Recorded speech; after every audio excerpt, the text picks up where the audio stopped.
ஐயோ என் பொண்டாடி செத்து 1 வருஷம் ஆச்சுங்க. இந்த வேலைக்கார பசங்க சும்மா இருக்க முடியாம வந்து பகல நம்ம உங்களை பாத்துக்கிறோம். ராத்திரில உங்களுக்கு துணியா ஒருத்தர் வேணும்னு சொல்லி 16 வயசு பொண்ணு என் தலையில கட்டிட்டாங்க. என்னது 16 வயசா? ஆமாங்க. இதெல்லாம் நியாய தர்மம்.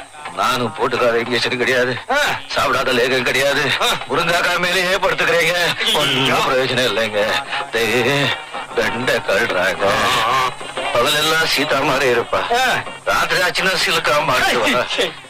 பிரமாந்தோண்டு துணி போட்டுக்கிட்டு கையமுக்கு காலமுக்கு முதுகமுக்குன்னு. ஐயோ அட பாவிங்களா, இந்த மாதிரி ஒரு பொண்ணை கல்யாணம் பண்ணிட்டு நான் அனுபவிக்க வேண்டிய வயசுல என்ன ஒருத்தரை தேட விட்டானு. அவன் 16 வயசுல ஒரு பொண்ணை கல்யாணம் பண்ணிட்டு ராத்திரி நீ பண்ண லீல எல்லாம் என்கிட்ட சொல்லி வெறுப்பேத்துறியா? இப்ப நான் அவனை எங்க தேடுவேன், எப்படி தேடுவேன்?